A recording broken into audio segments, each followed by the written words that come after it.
is to analyze it and to give in this case, a 3-word description of what kind of noun that is. Gender, case, and number. So, for example, the word logos, with the word for word, that os ending is a masculine nominative singular. So to decline that word, you would say logos is a masculine nominative singular form of logos.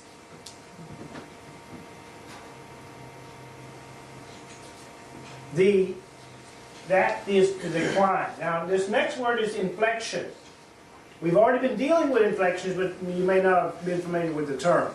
Inflection is the change in the form that indicates what the, in this case in the noun forms, what the gender, case, and number is. In other words, the deflection is that ending that helps you determine, helps you to decline that noun form. We use decline to analyze any noun form and actually any other form that is like a noun and that has gender, case, and number.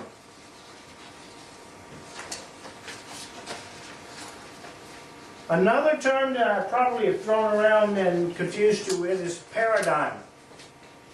And what is a paradigm? Well, it's a pattern of noun inflections.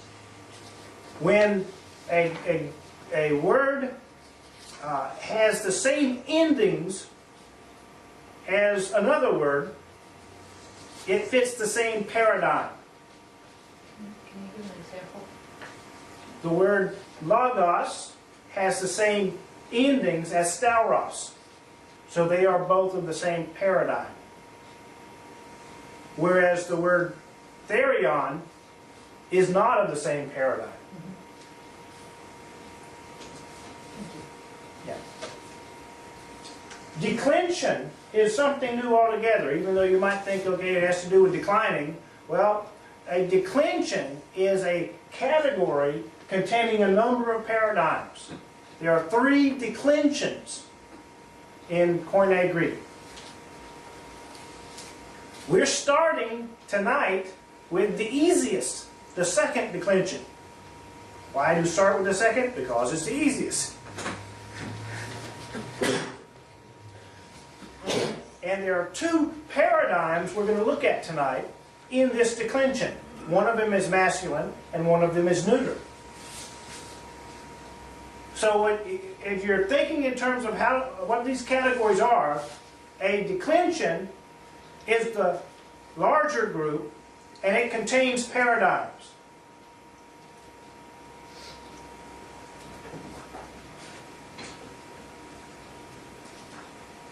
The next word here is declinable. A declinable word is one that can be analyzed by gender, case, and number. In other words, you can decline it. Like a noun, you can decide to discover what its gender is, what its case is, and what its number is. Like all Now, articles. there are other words that are going to be inflected like nouns too. The definite article, obviously, and pronouns and adjectives are also examples.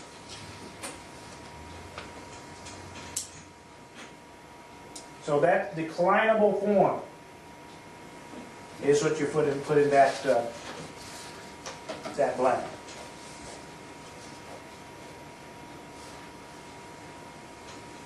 Now, so from now on, I'm going to be using these terms, so get used to what they refer to.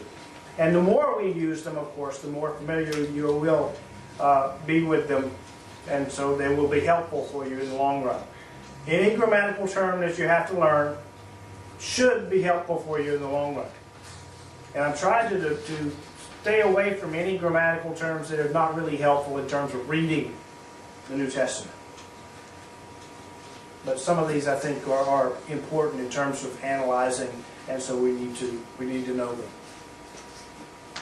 So, we're now looking at second declension nouns.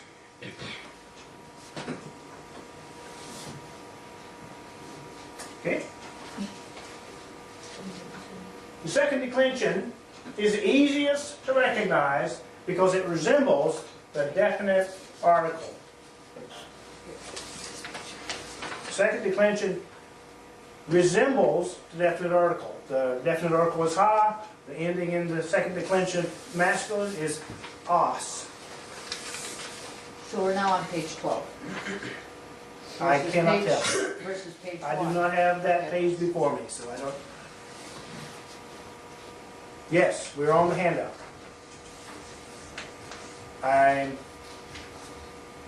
Well, Okay. anyway, I gave you both because we're going to be using both.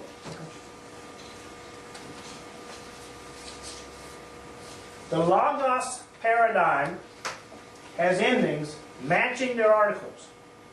Logos is a masculine noun in the second declension, and its endings match the definite article. Os ending matches ha, u ending matches tu, o ending matches to, on matches ton. So these are masculine definite articles. These are the masculine endings for the Logos, or the endings for the Logos paradigm. The Logos paradigm is always masculine. However, you will learn that there is one that is like it, that is feminine, but we're not talking about it this time because we're only second declension. We're only in the second declension paradigms. We'll be talking about those two only. Those are the singular endings, and here are the plural endings. Oi matches hoi. On matches tone. Ois matches tois. And us matches tus. That's why we're saying this is the simplest. It will mimic or pattern itself after the definite articles that correspond to it.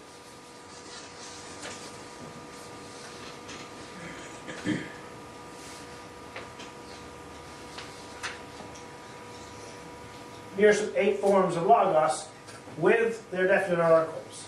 Ha Logos, masculine nominative singular.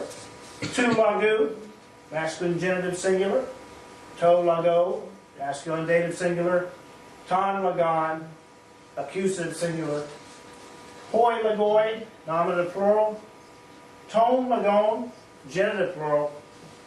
Tois Lagois, dative plural. And tus lagus, accusative plural.